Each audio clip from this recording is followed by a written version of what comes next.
Hi, you're rapping with Sister Phoenix, Recipes of Resurrection. I'm surrounded by hearts today because I'm feeling the love, and I've been feeling it all week.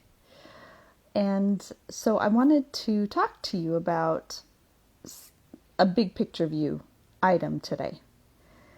And the big picture view is this that I invite you along to the idea that we need to forgive ourselves for the crappy relationships that we've had, the failed quote unquote marriages that we've had, because the entire setup that we grew up with on how to have a good relationship or what marriages are supposed to look like was defunct from the get-go. Obviously, I'm not going to go into the entire plethora of why relationships go bad, why they don't work, all of this. But let me give you an introduction into why I believe society needs a complete revamp on the way that we do relationship, the way that we do marriage, and the way that we see breakups, divorces included. So the traditional way of doing marriage, right, is this idea that if we find somebody that we love enough to sign a lifetime contract with, that lifetime contract, called marriage vows, will assure us that somebody is going to be there for the rest of our lives, in sickness and in health, until death do you part. That person is going to make sure that you are well taken care of, that you are loved, that you are appreciated, all of these things.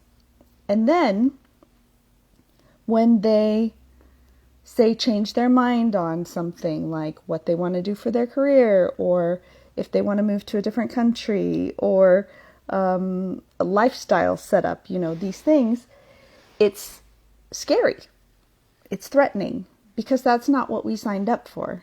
We signed up for package A, and now they're pulling a switcheroo to package B, and then maybe a few years later they say, I don't even want package B, I want package C, and then we feel like we've been cheated out of what we signed up for, right? This is not what I signed up for. This person's changed, or this person's changed their mind, or now they want this or that. The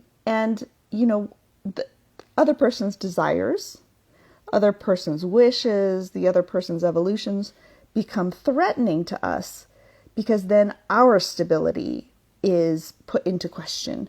What we want is put into question. And we have this mental negotiation of like, well, what about what I need? And what about what I want? And how what you want might be in contradiction to that. So how do we negotiate, your career versus my career? How much time you want to spend together versus how much time I want to spend together? How do we negotiate who does what in the house? All of these things that we're kind of in conflict about, because it's like, well, if you get what you want, then I don't get what I want, or vice versa. And we have to have this tug of war of negotiation and about your needs and my needs. So the way that we've kind of set it up as, first of all, a business contract, second of all, a safety net for us, and then maybe third of all, how we're actually going to live happy, fulfilling lives with each other. I don't know what percentage of couples that are together, married or not married, actually know what their partner truly desires, actually know what their partner truly needs to feel fulfilled and alive and loved. But my guess would be that number is very tiny, because instead of approaching life as a partnership, we approach it as a, you said this, or you should be doing that, or, this is expected of you as my husband, as my boyfriend, as my wife. So it's really a vying for getting what you want. And this is really defunct. Just, borderline psychopathic, actually, the way that we treat each other in relationships. Because we say, you're a fantastic, vibrant individual, right? and you've dated these people and you're a real catch, and now I want you to be mine forever. But if you're mine forever, you will no longer be attracted to anybody else or admit that you're attracted to anybody else, or else I will take it as a personal threat and it might threaten the safety of our relationship. That, for example. So, expecting the other person to kind of hide parts of themselves or cut off parts of themselves because now you are in control of that portion or you're in control of that part. Now you can't take, trips with your buddies anymore, or now you can't spend time with your friends, or you should, do less sports, or you should do less this or that, because now the expectation is that you need to take care of my needs. My needs should come first before this or that or this. So it's a very uncompassionate way of treating one another when we're in relationship. And we grew up with these notions of, how to treat each other in relationship and how to negotiate your own, joy and satisfaction and fulfillment in these relationships without taking into account our own evolution, our own growth. Just because you get married doesn't mean that you freeze in that state the day you were married. You're going to have several evolutions, and our commitments to one another, our promises to one another, are not fully taking into account that, someone might want something completely different in 7 years or in 7 months. They might want a complete change of lifestyle. Are you committed to loving that person throughout their lifestyle changes? Are you committed to loving that person throughout their lifetime evolutions of who they are? That's love.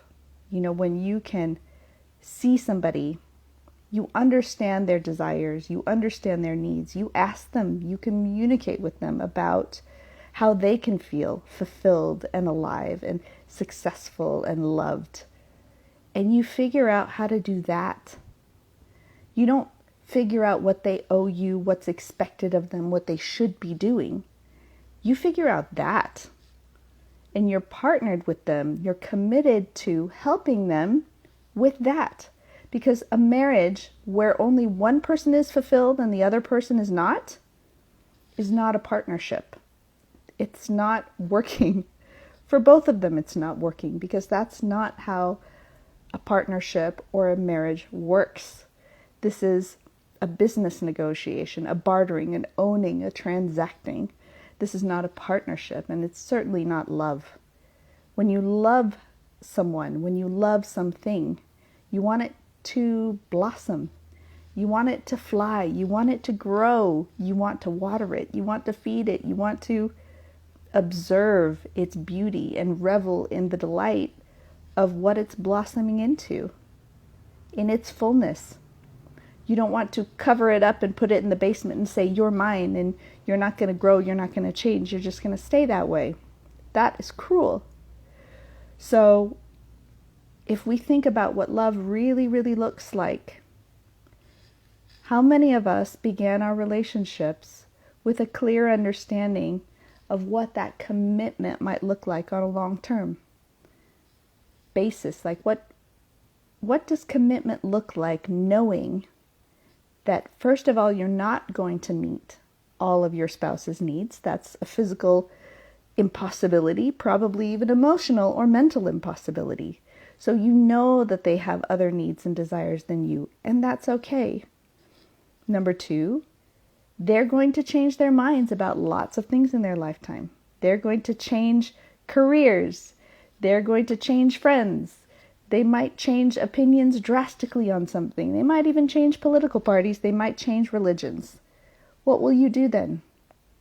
Will you support them and love them through their exploration processes, through their changes of mind?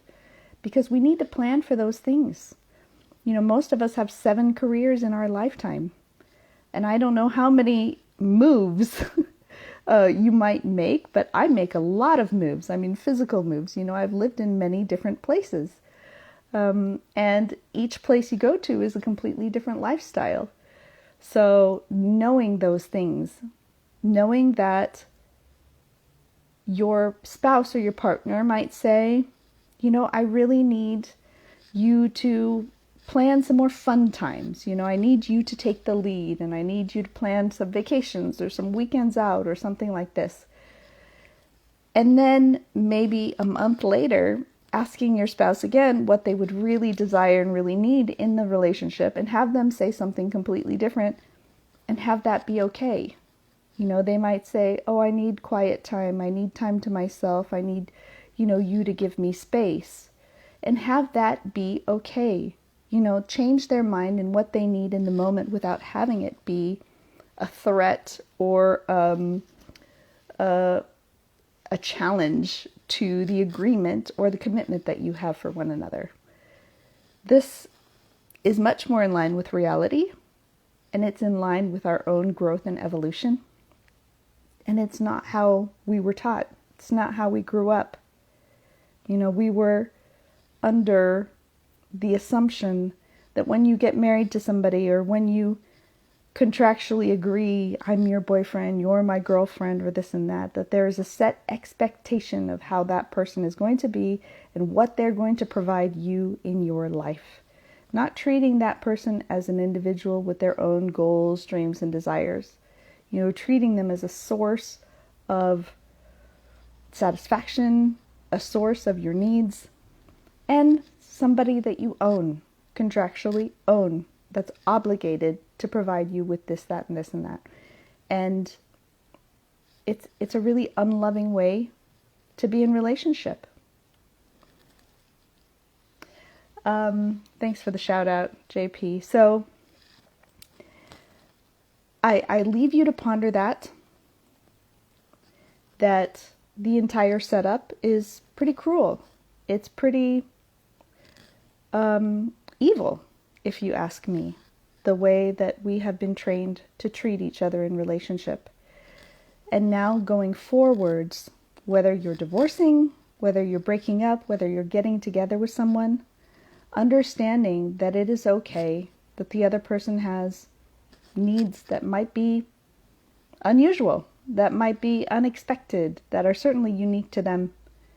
Understanding that, I've seen people go through divorces that don't want any of the money. I've seen people go through divorces that want all of the money. I've seen people that want to stay friends after. I see people that want to harass and stalk the other person after. We're all very, very different in the way we think about things. But if we can approach with this idea that there doesn't have to be a loser. Both people can win if you work in collaboration. A collaborative partnership, a real one, not based on these old ideas and set rules, a real one based on the truth of who that person is and what they want in this moment and what they need in this moment, not for the next 35 years. There's no way you're going to know that. Probably don't even know what's coming in 2 or 3 years. So forget about that. Just be true to this very moment. Be present with it. In love. Be present with it. What if we could do that for our relationships? Wouldn't that be amazing? What if we could do that for our breakups and divorces? There doesn't have to be a loser. Bye.